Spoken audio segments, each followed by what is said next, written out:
میرا تعلق خیبر پختونخوا سے ہے اور میں اس وقت چیئرمین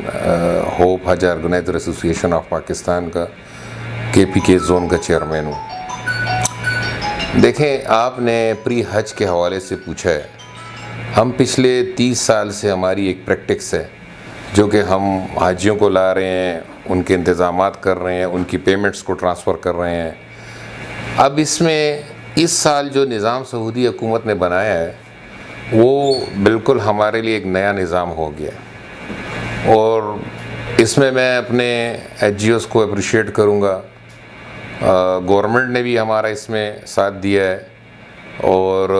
کیونکہ ایک نیا سسٹم بن گیا تھا، نیا سسٹم اس حساب سے کہ جو ہم نے پیمنٹ ٹرانسفر کرنی ہوتی تھی پہلے وہ ہم ڈائریکٹ آنرز کو ٹرانسفر کرتے تھے،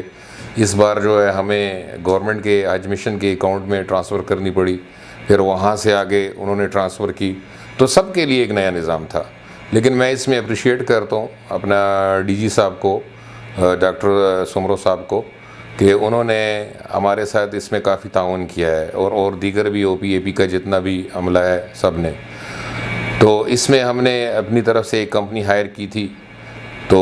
انہوں نے اس سسٹم کو مزید آرگنائز کیا۔ کچھ چیزیں ایسی تھیں کہ جو ہمارے NGOs کو اس میں شروع میں دقت آئی،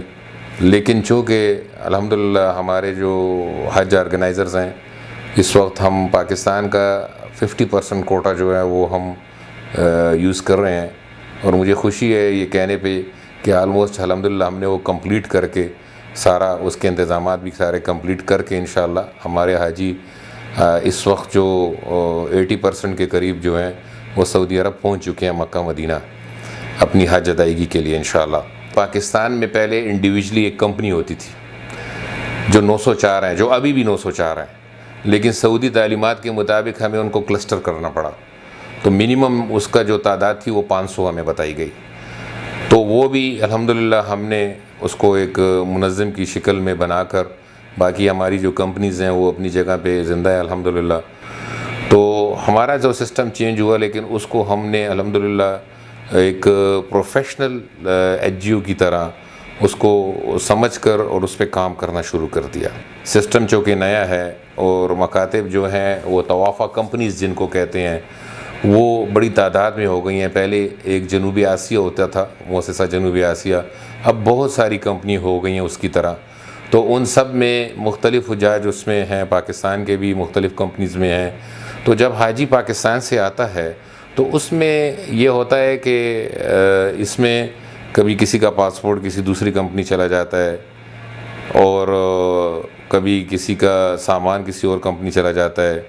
تو یہ کچھ مشکلات آ رہی ہیں۔ تو ان مشکلات کو جج کرتے ہوئے ہم امید رکھتے ہیں کہ ہمارا حج مشن اس چیز کو بڑا سیریس لے کر ان چیزوں کو کور کرے گا،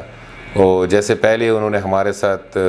کافی ہیلپ کی ہے۔ اچھا، اس کے ساتھ اس وقت کچھ پرابلم ایسے ہیں جیسے زمزم کا پرابلم ہے، وہ پچھلے کافی دنوں سے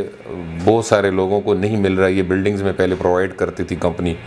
تو اس سلسلے میں بھی ہماری ریکویسٹ ہے، ہم ریٹرن بھی ایک لیٹر اور میٹنگ کر رہے ہیں DG صاحب کے ساتھ اس بارے میں، ہماری کچھ کمپنیز کو نہیں مل رہا، اور یہ چند مسائل ایسے ہیں جو کہ اس بار تھوڑے سے چینج ہوئے ہیں یہ سسٹم کی چینج ہونے کی وجہ سے، لیکن اس میں ہم الحمدللہ اس چیز کو چونکہ ایک نیا سسٹم تھا جو کہ شروع میں سمجھ نہیں آ رہا تھا، لیکن اس کو پروفیشنل ہونے کی وجہ سے ہم نے کور کر لیا الحمدللہ۔ اچھا، اس کے علاوہ ہم نے اس کا ایک مانیٹرنگ سسٹم بنایا ہے، ہم نے وہاں سے پاکستان سے اپنا کافی سٹاف ہم لے کر آئے ہیں، اور یہاں پہ ہمارا ایک بلڈنگ ہے اور اس میں ہم نے باقاعدہ اس طرح کا سسٹم ہے کہ ہم اپنے حجاج کو بھی واچ کر رہے ہیں، ہمارے ساتھ ہمارا میڈیا بھی ہے اور وہ بھی اپنا جا کے نیوٹرل طریقے سے ساری انفارمیشن ہمارے ساتھ شیئر کرتا ہے، کسی حاجی کو کوئی تکلیف تو نہیں ہے، اور انشاءاللہ ہم امید رکھتے ہیں کہ ہم اسی طرح کولیبریشن سے حج مشن کی اس سسٹم کو کامیاب بنائیں گے، چاہے وہ جو سسٹم بھی ہو، مکاتب کا ہو، زونز کا ہو، مانیٹرنگ کا ہو، جو بھی ہو، اور اس میں ہم اس چیز کو پورا مد نظر رکھیں گے کہ ہمارے ساتھ ہمارا OPAP حج مشن کا جو آفس ہے